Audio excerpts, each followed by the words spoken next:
শুভ সকাল। আমি ডাক্তার পঙ্কজ প্রতিদিনের মতো একটা ছোট্ট স্বাস্থ্য তথ্য নিয়ে আপনাদের সামনে হাজির হয়েছি। আজকের তথ্যটি হলো শিশুর বুকের ভিতর ঘর ঘর করা, ঘর ঘর শব্দ হওয়া। শিশুর বুকের ভিতর ঘর ঘর করলেই কি সে ঠান্ডায় আক্রান্ত? সব সময় নয়, কখনো কখনো হয়তো ঠান্ডা লেগে যেতে পারে, বাট সব সময় নয়। অধিকাংশ ক্ষেত্রে এটা স্বাভাবিকভাবেই ঘর ঘর করতে পারে। কেন?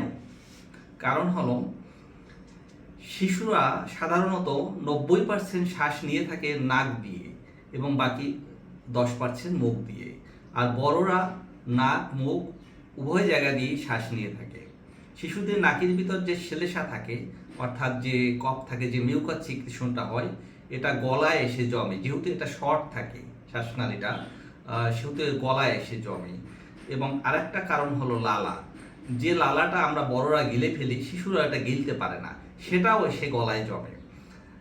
এই দুটো জমার কারণে, এবং তৃতীয় একটা কারণ আছে। তৃতীয় একটা কারণ হলো আমাদের যে খাদ্যনালী পাকস্থলীতে ঢুকে, পাকস্থলীতে ঢোকার সময় ওখানে একটা ভালভ আছে। সে ভালভটা শিশুদের বেলায় কিছুটা লুজ থাকে। লুজ থাকার কারণে শিশুকে খাবার খাওয়ালে কিছুটা খাবার উপরের দিকে উঠে আসে। এই তিনটা কারণে গলার ভিতরে যে তরল জমে, নাক দিয়ে শ্বাস যাওয়ার সময় গলার ভিতর ঘর ঘর ঘর ঘর করে একটা শব্দ হয়, যে শব্দটা আমরা পিঠের দিকে হাত দিলেও ট্রান্সমিট হওয়ার কারণে অনুভব করতে পারি। এটা একেবারেই নর্মাল, এটা কোনো অ্যাবনর্মাল কন্ডিশন নয়। আবার ট্র্যাকিওম্যালেশিয়া নামক একটি কন্ডিশন আছে। ট্র্যাকিওম্যালেশিয়া, যাদের শ্বাসনালী নরম থাকে, চিকন থাকে, তাদেরও এই সমস্যা হতে পারে।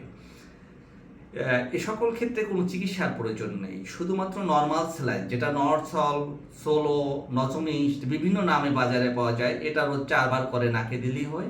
একটু বয়স বাড়লে সমস্যা থাকে না, আস্তে আস্তে ঠিক হয়ে যায়।